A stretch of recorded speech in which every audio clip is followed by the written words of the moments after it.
अब आज हमने रेवाड़ी विधानसभा में अपनी दूसरी युवा पंचायत की है। पिछले सप्ताह हमने बावल में पहली युवा पंचायत की थी और इस सिलसिले को आगे बढ़ाते हुए हम खाली रेवाड़ी बावल नहीं, खाली रेवाड़ी जिला नहीं, हम इसे महेंद्रगढ़ जिले में और गुड़गांव जिले में भी लेकर जाएंगे। इसका मकसद ये है कि सभी युवा साथियों से संवाद करना है। मेरे पिता का अपना एक संगठन रहा है, बहुत बड़ा संगठन रहा है, बहुत मजबूत संगठन रहा है।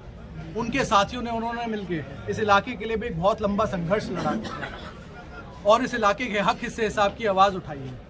वो जिला बनाने से लेकर ये जो आज यूनिवर्सिटी बनी है, इसका रीजनल सेंटर खुलवाना, मसानी बराज पूरा कराना, इस इलाके की शहादत को सम्मान दिलाना, हीर मैनेजमेंट का मुद्दा उठाना, ऐसे अनेकों मुद्दे हैं जो उन्होंने उठाए थे। कुछ पूरे हो चुके हैं, कुछ अभी आधे अधूरे हैं और कुछ को हम अब शुरुआत करके उनकी युवाओं की भागीदारी राजनीति में कैसे बढ़े, इस पर संवाद करने के लिए निकले हैं। और हमारे संगठन में बहुत युवा जुड़ चुके हैं, बाकी साथी हर रोज मेरे से संपर्क में रहते हैं, जुड़ रहे हैं। ये गैर राजनीतिक संगठन है आज की तारीख में, पर ये वो संगठन है जो इस इलाके का युवा या इस इलाके के हमारे जो बुजुर्ग हैं, बड़े हैं, वो किसी राजनीतिक पृष्ठभूमि से आए, पार्टी लाइन से हटकर भी उनके लिए, उनकी सुविधा के लिए जो भी प्रयास करना पड़े वो हम लोग करेंगे और यही इस पंचायत का, युवा पंचायत का उद्देश्य रहेगा। सर, विधानसभा की तैयारी है, लोकसभा की तैयारी? सब ये तो मैंने कहा अभी भी कि मैं पार्टी का अनुशासित एक कार्यकर्ता हूँ। बाकी तो जितने भी लोग हैं सब पार्टी में किसी ना किसी के पास कोई पद है।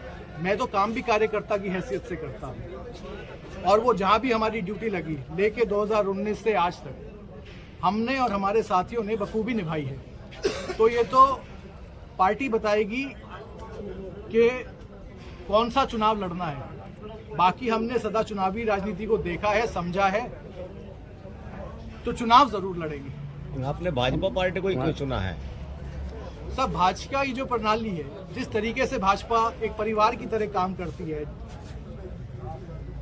उससे मैं प्रभावित था।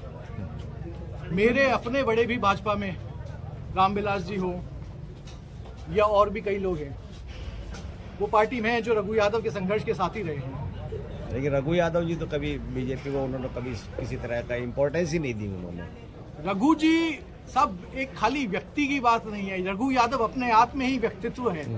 जो भी व्यक्ति, वो भले किसी पार्टी से आता हो, कहीं से भी आता है, जो इस इलाके के भले के बारे में सोचता है, जो इस इलाके की पीड़ाओं को समझता है, उस हर व्यक्ति में, वो भले किसी पार्टी का हो, किसी पृष्ठभूमि से आता हो, वो किसी बिरादरी से, उस सब में रघु यादव बसता है। और रघु यादव जैसा बोलने वाला व्यक्ति, सच्ची बात तो ये है, अब आप मेरे से सारी बातें कैमरे पे बुलवा दोगे, वैसा व्यक्ति किसी पार्टी को चाहिए नहीं। जो व्यक्ति आकर वो कहते यार ये आएगा, फिर ये पानी भी मांगेगा, रोजगार भी मांगेगा, हिसाब भी मांगेगा, फिर आपको पार्टी कैसे स्वीकार करेगी? अभी जो बातें चीजें कर रहे हो आप, वो भी तो वही है कि रोजगार की बात है। बीजेपी में हो आप, उस सत्ता में, जिस पार्टी में, उसका ही विरोध कर रहे हो। बिल्कुल है, विरोध की बात नहीं, मैंने कहा विरोध किया। मैं तो अपनी युवा पंचायत की आपको बता रहा हूँ। मैं पार्टी में हूँ, मैं पार्टी का अनुशासित सिपाही हूँ, पार्टी के लिए काम करता हूँ, पर मैं अपने लोगों की चिंता भी करता हूँ। मेरे को अपने लोगों की चिंता करने से तो कोई नहीं रोक सकता। मैं बोलूं भी ना, भाई बोलेंगे तभी तो बात बनेगी। रघु यादव जी ने हमेशा जलयुद्ध का जो है ना, जलयुद्ध किया है उन्होंने, नायक रहे हैं, वो नायक कहा जाता है उनको। SYL का मुद्दा लंबे समय से है, बीजेपी है और लास्ट टाइम जो है उसमें भी थी, वो हमेशा रही है, पहले भी, केंद्र में भी और उसमें भी, लेकिन ये सोल्यूशन नहीं हुआ। इसके लिए क्या कहेंगे आप?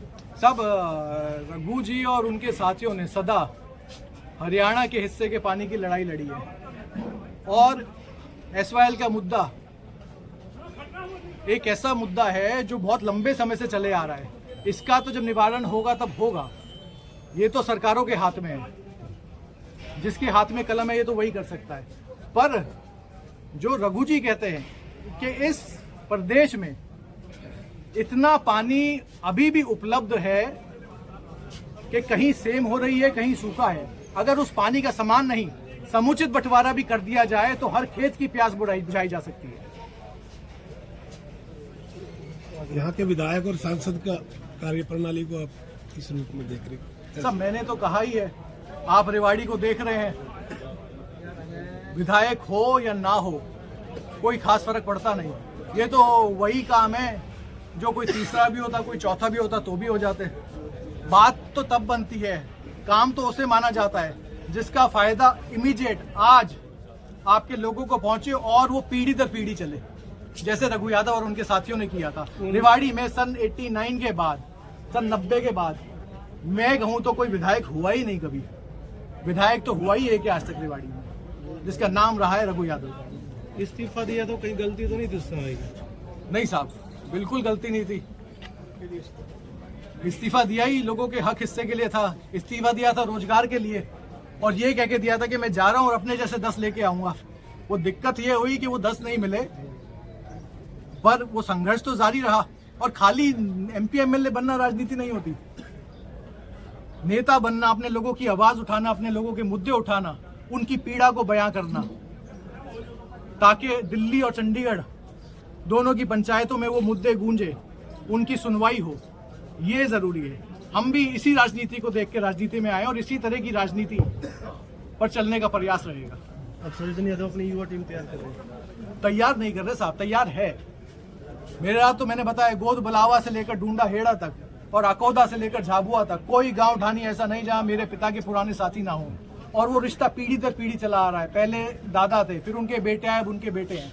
आज भी सब साथी उसी दिल से जुड़े हुए हैं और सब एक मिलकर संघर्ष कर रहे हैं। और अब आप देखते जाइए, अभी तो बावल में किया था, आपने देखा होगा, आज रेवाड़ी में किया है, आपने देखा है। जब हम आगे आगे जाएंगे तो कारवा कैसे बढ़ेगा। तो अभी आगे का क्या प्लान है? अभी युवा पंचायतें करेंगे, सब साथियों से संवाद कर रहे हैं, इसको एक संगठन का रूप देंगे और फिर सब साथियों के साथ बैठकर चर्चा कर, क्योंकि खाली मेरी पंचायत नहीं है, ये सभी की पंचायत है, इसमें कोई कार्यकर्ता नहीं है, इसमें सारे साथी हैं, भागीदार हैं, हिस्सेदार हैं। सब मिलकर फैसला लेंगे क्या करना है, कैसे आगे बढ़ना है। चुनाव लड़ने का मन भी? चुनाव तो लड़ना ही है साहब, है। अगर बीजेपी टिकट नहीं देती है तो क्या वो अल्टरनेट नहीं रहेगा? देती तो बात की बात है। मैं तो यही कह रहा हूँ, टिकट तो उसी को मिलेगी जो संघर्ष करेगा, जो पार्टी का मजबूत कार्यकर्ता होगा। पद तो मेरे पास है नहीं, पद तो मैंने कभी लिया भी नहीं, मुझे दिया भी नहीं। तो मैं तो कार्यकर्ता की हैसियत से काम कर रहा हूँ और करता रहूंगा, पूरी निष्ठा से करूंगा। जहाँ ड्यूटी लगाएगी बखूबी करूंगा। और मैं नहीं, मेरे सारे साथी मेरे साथ मिलकर करते हैं। धन्यवाद। Thank you ji.